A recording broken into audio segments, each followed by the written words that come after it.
So my name is Rajul Vora, and I'm a principal consultant at Cloudopia, a small consulting DevOps consulting company I founded a few years ago.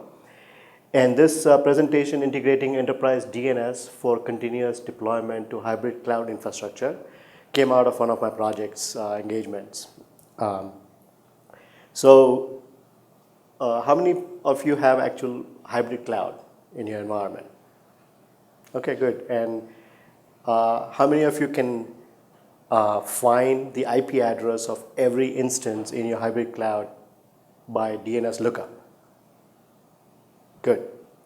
So I would like to find out how you guys do it, but this is how I did it, and there are actually many different ways of doing it. And it's a bit of a open-ended problem.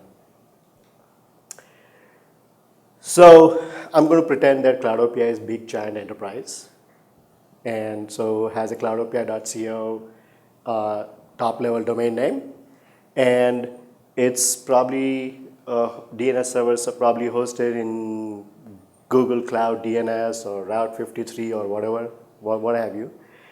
And I've got a bunch of OpenStack installations, and certainly people start using AWS and Google Compute Cloud, and they all have their own internal DNS or OpenStack. I don't know if it has internal DNS, but they all have their own host naming conventions, and you can sometimes rename the host, sometimes you can't, and it's a mess. So we need a sane way to unify them all into a nice DNS hierarchy, and this is the hierarchy I chose. And so you create a subzone called .c.cloudopia.co and .c for cloud, cutely.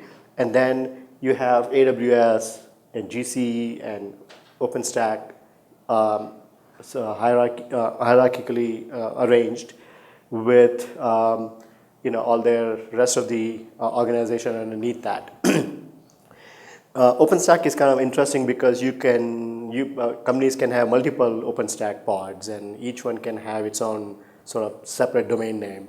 So you can have your US1 pod and US2 pod and so on and so forth. And within each you have different projects or tenants. Each one might have different heat stacks and so on and so forth. So what are the benefits of doing this? The main benefit that I see are that you have visibility and easy access to every server in your hybrid cloud. And every employee doesn't need to have, for example, an IAM account to be able to look up the IP address, right? Many employees don't even know what AWS is, and they just need to go QA an application, and they just need to know the IP address or a DNS name. And to address that, many companies use spreadsheets and wiki pages, and it's just crazy. And this is, of course, doesn't work when you have ephemeral servers, where you have CloudFormation, give me a new stack, and destroy the stack, and it's gone. There's not even time to update the wiki or spreadsheet. And of course, you want to map all IP addresses, private IP addresses and VPC subnets and neutron subnets, but you also want to map public IP addresses. And that actually is really what makes it usable, because public IP address is how you're going to access the application through HTTP : blah blah. That has to be a public IP address. You can use DNS as a nice service discovery mechanism within the subnet using private IP addresses, and also across the subnets and hybrid cloud. And I talked about ephemeral servers. You want to have a situation where ephemeral servers come in, DNS records get created, ephemeral servers go out, DNS records go out. And that's sort of my typical use case of continuous deployment. There are some assumptions that somebody has actually spent some time designing the IP address space across the hybrid cloud. So you don't want to have a public IP address in OpenStack that also appears again in another OpenStack pod, because that's just duplicate IP addresses. And you need to have some kind of a virtual private network that unifies all these address spaces within your enterprise network so that you can actually go to all the IP addresses. And that's actually not a trivial problem, and I'm not going to talk about that. But AWS gives you a VPN, Google Compute Cloud gives you VPN back to your enterprise, but if you have multiple projects in Google Compute Cloud, you have to create that VPN n number of times for every subnet you have in there, every network you have in Google Compute Cloud. So my basic use case here is you have one Salt master, and that Salt master is also running a DNS server, bind 9. And all the minions connect to it, and based on the host name patterns, you create DNS records for all the minions, and you're done. And you have your cloudopia.co that delegates the DNS server, delegates to the Salt master IP address, which is also running a Nameserver for the entire zone c.cloudopia.co. And in some cases, you have the cloudopia.co might be a Active Directory server or something. You might have different DNS configurations. It doesn't matter. Zone delegation works basically the same way. The use case for which I actually started working on this is this one, advanced use case, where you have new stacks coming up, and these are maybe CloudFormation or Heat templates or what have you, and every developer is allowed to create their own stack. And the stack might have 15 VMs with 20 microservices running on them. And they can create a stack, and they can destroy the stack. And I want to make sure that all those, for each stack, there is a DNS entry so that developer doesn't need to spend time figuring out what the IP addresses are. So what I did is I actually put a DNS server, name server with each, let me back up. Each stack has a Salt master. And it uses Syndic to connect to the master of masters. And along with the Salt master, there is a name server. You could run the name server on a different VM, but you can always target using Salt targeting to say run high state on the name server. But for simplicity, I kept the name server on the same machine as the Salt master. So what happens is that you have a zone, the stack that's created called qa1.aws.c.cloudopia.co. That entire DNS zone is delegated to that Salt master IP address. So you have a hierarchy of Salt masters, and you have a hierarchy of DNS servers. And all the delegation records are automatically created, of course. When the Salt Syndic comes up, there's a new Salt master, you create a delegation record directly to that IP address. And we'll talk more detail about that. So let's review the requirements. You have an instance that can have a private IP address and optionally a public IP address. There's no standard for host naming. They could have something ending in .internal, or you could rename it to c.cloudopia.co, whatever, and you need to be able to deal with that. And you need to be able to massage that host name or minion ID into something that fits into your DNS hierarchy. And you need to support the Salt master hierarchy that mirrors into a delegated DNS zones. So very quickly, I'll go through about 10 slides that show all these different use cases. You have EC2, you have no external IP, you have default host name that kind of looks like that. You want to create a DNS record that looks like this. You take the compute.internal, replace it with some string that, aws.c.cloudopia.co, and then you map that to the IP address. If you have an external IP, then you want to create two DNS records, one for the internal IP, the other for the external IP has a prefix ext-. So now you have both the IP addresses mapped into your DNS hierarchy. Let's say you rename the host name, and the minion ID now matches that host name. You don't want to mess with the host name because that host name looks perfect, but you want to create that DNS record. You have an external IP for the same type of host name. You just create two DNS records with an ext dash prepended to the host name. GCE, you have a very weird naming convention. That you have a host name .c then it's project name .internal. You have to massage that into something that looks like that. gce.c.cloudopia.co, and you remove that .c out of it, just to save some typing, I guess.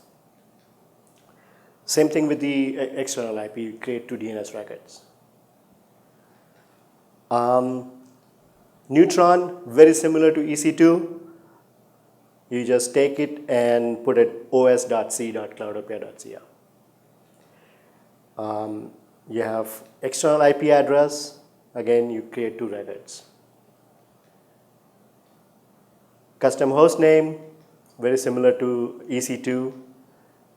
And then you have custom host name with external IP, and you create two records.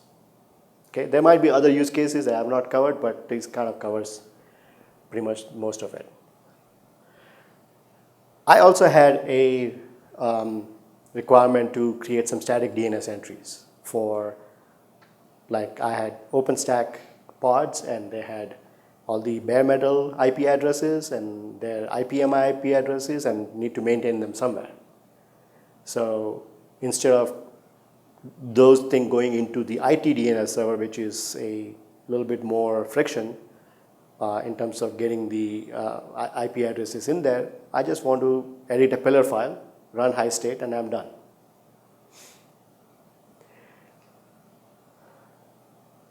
Salt has some really cool features that really help with this problem. First of all, there is dynamic discovery of minions. So you take the minion ID, massage it, and you get the FQDN for your DNS entry. You can write custom grains to find the internal and external IP addresses. And since some of the presentation you might have seen network.ip_address being used for internal IP address.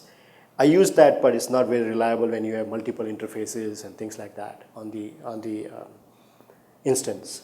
So you have to really use the metadata service, cloud metadata service, to find those things. And then you can send all these FQDNs and IP addresses to the mine.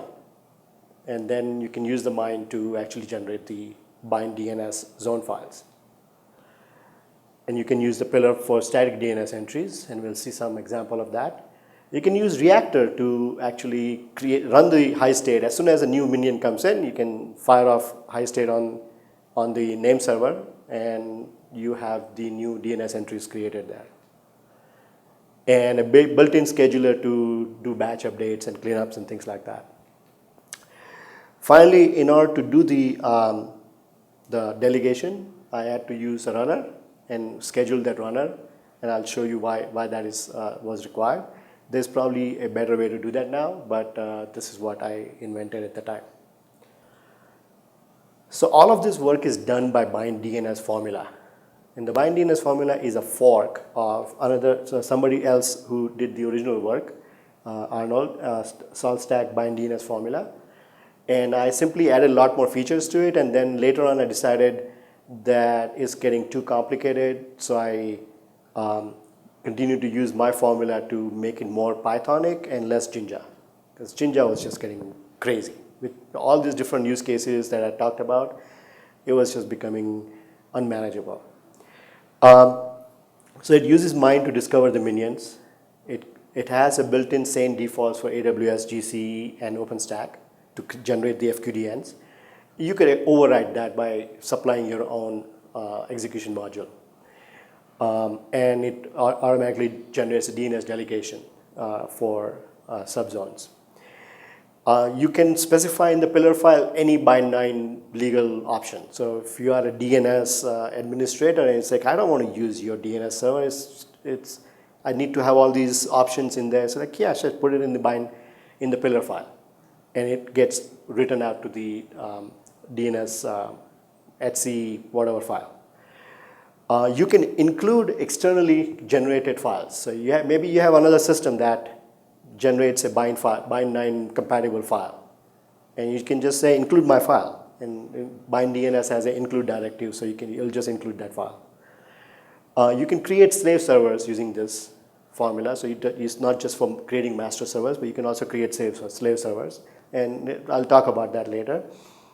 And of course, you need to auto-generate the zone serial number. And I cheat over here. I just generate a new number every time I run a high state. So it's some arbitrary number, who cares? So I wrote this custom grains that return for each cloud provider the internal IP address and external IP address. And it uses the standard metadata server URL to go find those. And the actual syntax is different for each one of those. So each grain has its own logic to go find out what that is. And you can, if you know which of your minions are on EC2, like for example here I'm saying star.compute.internal, you can run grains.get and get their internal IP address or external IP address. But sometimes it's not obvious based on the host name. If you've renamed the host, which one is EC2, which one is GC, and so forth. So we need another level of abstraction. So what I did is I created a custom module, and there are two functions in there called internal cloud IP and external cloud IP. And they both return a dictionary with the FQDN and IP address. The FQDN is whatever you want to put in the DNS entry. And so it already is massaged and string replaced and all that good stuff. And then it gives you the IP address, and you can then use these functions to send this data to the salt mine. And I'll show you an actual example of the mine configuration. So you can now run this salt star bind DNS internal cloud IP, and it takes one argument optionally. And it says corp suffix equals c.cloudopia.co. That means I want every FQDN to end in that string. So the first example is we have already renamed the host name, so there is no need to change anything. It just returns the FQDN and the IP address. The second example ends in compute.internal. It will replace that with aws.c.cloudopia.co, and now you can just use that as an entry in the DNS file. Now, what if you don't like my defaults? You want to create your own. So in this example, I'm saying, yeah, I like it, but I want to add the department name in there, ENG. Well, you can get the department name from each minion, maybe from a salt grain or from a pillar data, and you write your own mymod.internalCloudIP function. Same arguments. Internally, you call first the bind DNS method to get the IP address, but you replace the FQDN with whatever FQDN you want to put in there. So now you have full control over what DNS entries get created.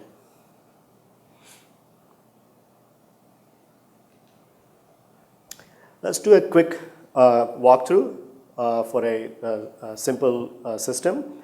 So you have the standard pillar and salt directories. All the work happens in pillar file. The Nameserver state file says include bind DNS. And the pillar file the pillar directory has two files, mine and Nameserver. So let's look at the Nameserver, the mine.sls. The first one is I'm just doing it for fun, network.ip address. I'm not going to use it. The two that I'm going to use is an alias called internal IP, which calls bind DNS internal cloud IP function with an argument corp suffix. And then the external IP uses external version of that with the same corp suffix. This mine is sent to all, this mine configuration pillar is applied to all the minions, and So all the minions will start sending this data back to master. And this is actually a working example of all you need to create your name server. So the first one is this is the name of the zone. And this is a list, so you can have multiple zones that you can manage. And I have an example of that. SOA is by convention also the name of the name server. And you need to have a record for that so that DNS can function. So this is how you create static records. You can just have a list over here, keep going, as many as you want. What do you want that entry to be, what type of entry it is, and what the value of that entry is. That's it. The bind DNS supplies defaults for TTLs. If you want to override that TTL over here, you just put the TTL over here. And then you need this directive zone recs from mine to say, hey, I want you to go to the mine and create my zone records based on the mine data. Otherwise, it's not going to do anything with mine data. It's just used, otherwise it would be just used for managing static entries. And for the mine data, it needs a search pattern. So this is a search pattern. By default, it uses PCRE. You can override that by specifying I want to use a custom pattern or globe or whatever. And it needs a mine function. So it says for the mine records, use this mine function internal IP, and then whatever data you get back, generate out the DNS records for that. This one, dual record, says I want to create dual records, one for the internal IP and one for the external IP. And for the dual records, it has a dual function which says external IP, and then it also says what prefix you want to say. So I chose ext dash. You can choose whatever you want. And that's it. That actually is a working DNS server. It generates files like this. In Ubuntu, it's in a different location, and CentOS Red Hat is in a different location. But for each zone that you specify, it creates a db.c.cloudopia.co, which is where the zone is defined, and all the static entries are defined, and in.c is the include file for the mine-generated data.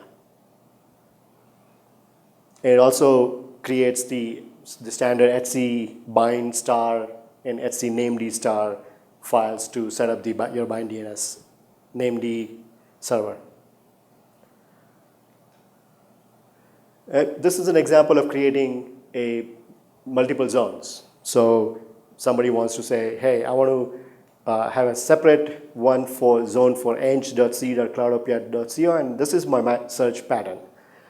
It uses a compound pattern, grain, department equals engineering, and here department equals ops, and so you manage separate zone files there. There's some really good use cases for creating multiple zones. Now, how do we do auto-delegation?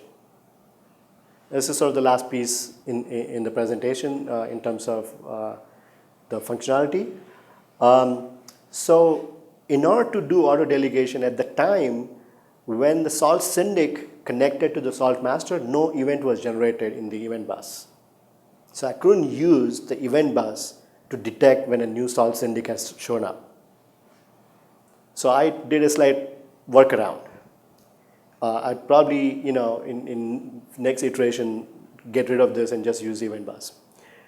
What I did is I want to know on the server, on the VM where the name server is running, I need to know which are the salt masters out there, sub-salt masters that are running Syndics. So I just put that list in a grain file. And something has to generate that. So that's when I use the runner to generate that grain file. And then so bind DNS just uses that grain to just go through a for loop and create DNS delegation records. So here's a working example. The same c.cloudopia.co, all the other stuff that we had, just add these two more lines. auto delegate from grains, true, and the name of the grain is salt masters. In the salt grains file, there is a grain called salt masters with a list of all the salt masters and their IP addresses. That's it. Something has to generate this, and I've done built-in scheduler to run the runner. Sometimes the built-in scheduler just quits and we don't know that it is quit, and this grains file never gets updated for a few days. So I pull it out of that and put it into a cron job.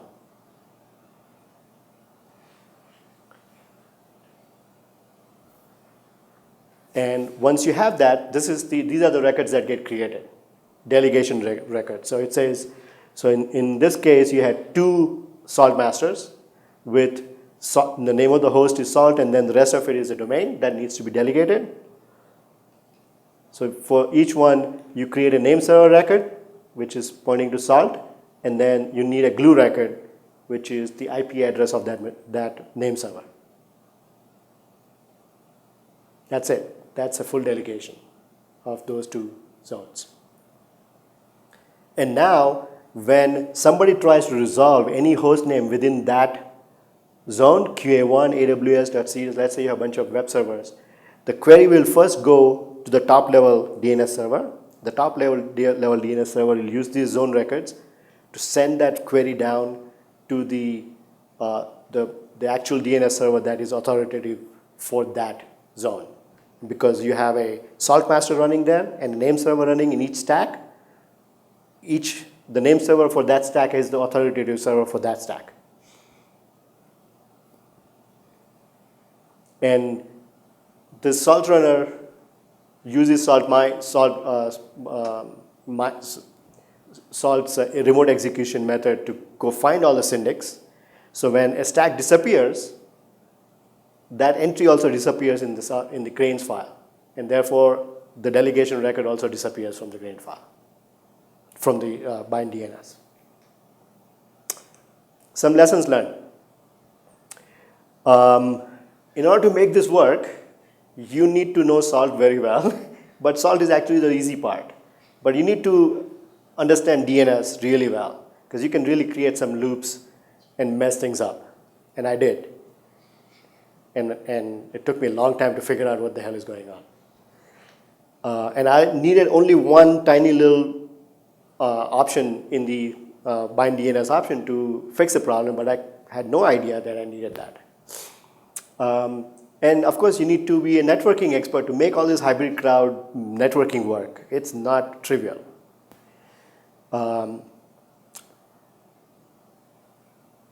So when you do this, when you are running high state on the name server, of course it needs to restart the name server to read some of the newly generated files. When you are doing that and somebody tries to resolve, they'll get an NX domain or server fail or something like that, and they get into this negative cache hell in DNS terms, where for 30 minutes, that DNS name will not resolve for them, or whatever the timeout, your negative cache timeout is. And that's not really good. So what I did is I have the master DNS server that is not known to anybody else.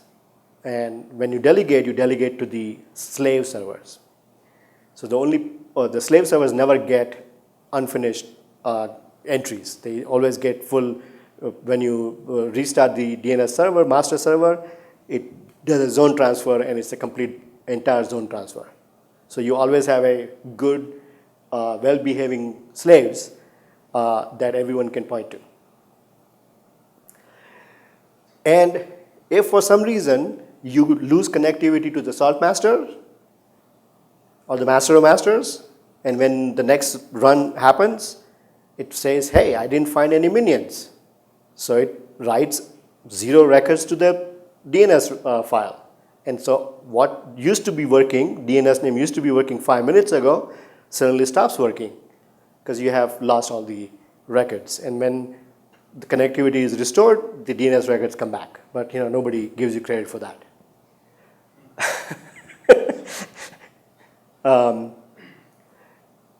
And then, of course, there's, Jinja is really bad for doing this because you sometimes end up having no IP addresses and something you end up writing none instead of the IP addresses and then bind DNS bars on it and crashes.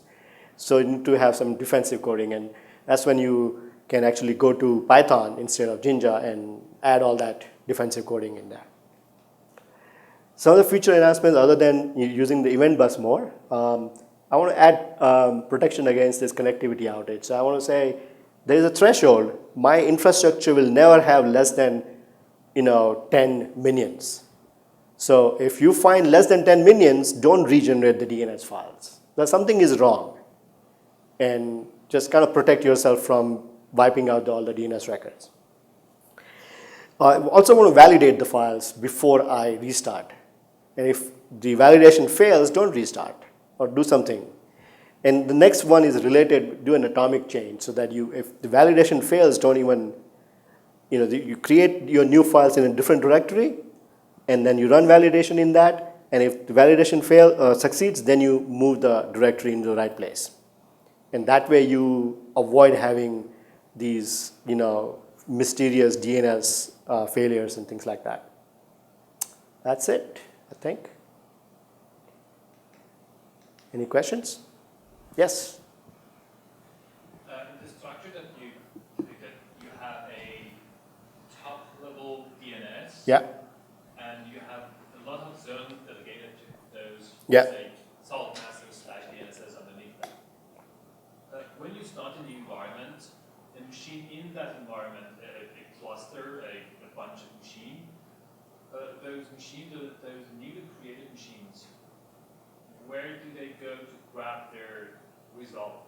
If the etc result comes, is it pointing to their own self-master DNS? Yes. Or the top level one? Yeah, so the question is, when you have a stack created which has its own salt master and a name server, and then you have, let's say, 15 minions in that stack, those minions need to have a valid result.conf. What do they say? Where do they point their name server to? And the answer is to their local DNS server within their stack. And then local DNS server has forwarder entries going up. So the master to the master of masters. So that way, when you want to resolve anything when you do service discovery within that network, within that stack, the DNS resolution doesn't have to leave that stack, which is a bit of a nice protection. And also, when you do service discovery, you can use the internal DNS names without the ext dash prefix for internal communication. So you don't use the external IP address, which probably won't even work in some cases, depending upon your routing policies. So another question is, if you have two applications in the backend, and application one wants to call application two, does application one need to know the host name of the application? Because the host name of applications change every time that you create a new stack. Because the host name is tied to the IP address, for example. So when you configure a new stack, the application that wants to call another API in the same stack, does it need to know what's the name, or you have a generic name? So how do various minions discover each other's name in terms of configuration, correct? So the method I use is I never use hard-coded host names in my configuration states. So there is a application A has a init.sls that says here's my properties file that tells you here's application 2 to talk to, application B to talk to. That configuration, that value is discovered using salt mine data or using grains data. So you ask Salt, what's the host name of the machine that's running application B based on the role. So I do role-based discovery, and sometimes that answer is not just one value, but it's a list of values, and that's you need to have some way of dealing with the list of values in your properties file. Does that answer the question? Okay. So you're using Salt in order to resolve current application hosts. I mean, so you have an application X you need to configure application Y to point to application X. So you resolve hostname for application Y using Salt. Yes. Yes. So before this, you could use internal host names, but on OpenStack that doesn't resolve it. There is no DNS server running in OpenStack, so it doesn't work. In AWS, if you use IP -- something .compute.internal to point to the other, that will work because the DNS actually works there. That will result to an IP address. But the better way to do is to say, ask Salt, give me the IP address of the server running application Y. Not only IP address, but also FQDN. So then you use FQDN in your properties file instead of the IP address, and let DNS resolve that properly. But it means that if this application is, let's say, new version of application is deployed, and probably it might be deployed on new hosts with different IP addresses, Yes. different host names, it means that you will need to update the configuration, right? Correct. Yes. Did you So I do that in a two-step Salt running state files, which is the first is the run high state. The high state doesn't deal with any configuration that has to know about other VMs. It only deals with things that are local to that application. And then I run orchestrate after all the VMs are created. And then orchestrate figures out what's the name of which host and all that kind of stuff, and then writes the configuration files for each one of those. And that way you have full information about your entire stack before you start messing around with the configuration files. you consider using canonical names? Consider using what? CNAME records? I also use CNAME records in some cases, but in what you mean use CNAME so that you can change the target host name to something else? Yeah. Oh, it's I think pretty much the same as changing the A record to point to something else. Oh, but I mean, in examples that you showed us here, your DNS names that you generate with find DNS usually based not on the application name but on the host IP address. Correct. Somehow. So if you have an application, Yeah. Uber, Yeah. and it's deployed to 3 machines, you can create a canonical name like foobar dot whatever, which will be pointing to these 3 Yes.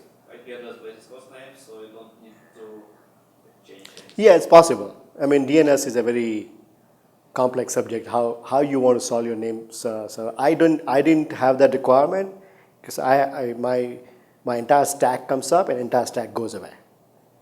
And so I don't have this requirement to point to have a indirection in between. Yeah. So I've got the master and masters already between 2 sites. I have a similar spinning up stacks for projects. Could I just include a bind pertaining to the stack instead of having a whole salt master? Yes. Would that, and the formula would pretty much work for this? Yes, exactly. I actually have my master of masters Nameserver running on a different VM, not on the master of master salt master. But on the stacks, I have one VM for salt master, and that same VM also runs the Nameserver. Because I actually target the high state for the Nameserver using role. So if you have a role on the same, you have salt master role and Nameserver role both on the same VM, it will run high state on that as well. Basically, the salt master would then have to control the delegation Correct. based on what project Yes. you're active. Yes. There's a way to make this highly available. I mean, for instance, you have a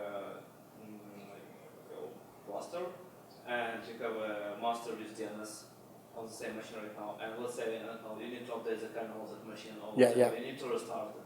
And it means that DNS goes down and all queries to slaves. So for the top level DNS server, you want to make it highly available by separating the Nameserver role onto a separate VM and creating slave servers. So you could have multiple masters. You run the high state on multiple masters, and both the masters get updated with the same data, and the slaves get zone transfer. So now you have a DNS cluster which is highly available. Salt master high availability becomes a separate issue then. You can do multi-master thing or whatever you want to do with salt master. But on in the stack itself, that's it's a matter of how many VMs you want to spin up. For this continuous deployment workflow, I don't need to make it highly available. Yeah. How many VMs you have in this setup? I've had, every day it changes. Wow. Every day it changes because we have developers at this client that create new stacks all day long. They work on feature branch workflow. So they say, hey, give me a new stack, but for this microservice, use the feature branch deployment so that they can test it and then they destroy it. So it could be from 500 minions in the whole hierarchy to a couple of thousand VMs. It's been all over the place. And what's your maximum depth of your DNS servers? So you have a DNS server. It's a two-level hierarchy, really. All these salt masters have a salt syndic running back to the top level master of master. So it's not a deeper hierarchy, although you could create a deeper hierarchy. Like you could create a salt master in AWS, which is now the master of all the masters in AWS, and so on and so forth.